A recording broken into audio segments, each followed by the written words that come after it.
Prince Thalric was born to the throne of Elden Reach, but his arrival was met with quiet disappointment.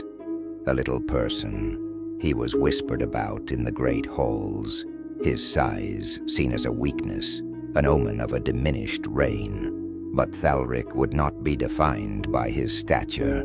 He became a warrior, proving his strength through blood and fire. He trained harder than any knight, wielding a great sword forged specially for him, its weight unnatural for his size but wielded with terrifying precision. When the savage dire wolf of Blackmoor terrorized villages, Thalric hunted it alone. He emerged from the forest drenched in its blood, dragging its monstrous head behind him. His legend grew, and with it, his people's respect. His greatest triumph, however, was love. He found solace in Princess Illyra, another royal born small, yet no less fierce. Their love was a defiance, a bond stronger than any blade. Together they ruled, believing they would never bear an heir, until fate surprised them. The birth of their son Aldric was a blessing at first. He was strong, healthy, but as he grew, so did in his frame. Tall, broad-shouldered, a giant compared to his parents. At first it was a novelty, then an unease. The royal seamstress had to adjust his clothes constantly. His appetite outgrew their expectations, and soon he dwarfed them entirely. Aldric was embarrassed by them. The court still revered Thalric and Illyra, but Aldric saw only their size, not their legend. When he was a boy, he loved sitting on his father's lap, listening to tales of monster hunts and great battles.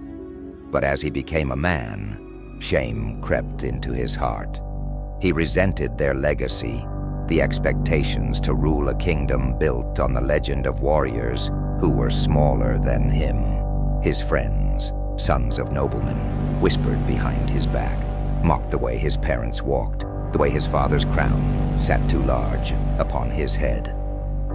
The shame festered into something worse, disgust.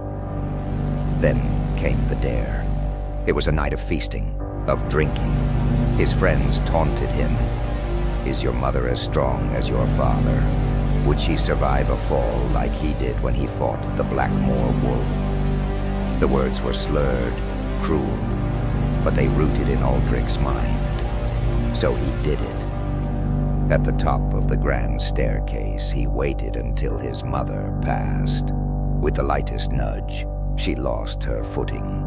The sound of her body hitting the steps echoed through the hall like a drum of war. By the time she lay at the bottom, her head cracked against the marble. Aldric felt no remorse, only silence. His father's grief was a tempest. Thalric, once the mighty warrior, was reduced to a shadow. But when the truth unraveled, when Aldric's friends, drunken, guilty, revealed the dare, rage overtook sorrow. Thalric confronted his son, sword in hand. "Did you think yourself a god because you are tall?"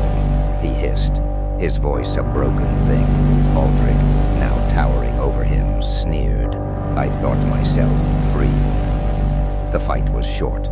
Thalric had bested monsters, but his own flesh and blood was his undoing. Aldric ran his father through with a single thrust of his blade, watching as the mighty warrior fell at the feet of his slain queen. He left the kingdom that night. No words, no coronation, no crown. His father's throne sat empty, the legacy of his family shattered. Some say Aldric vanished into the wilds, cursed to wander without a home. Others claim he became a nameless warlord, lost to history. But in the ruins of Elden Reach on storm-laden nights, whispers swirl through the wind, his parents' laughter haunting the son who had forsaken them.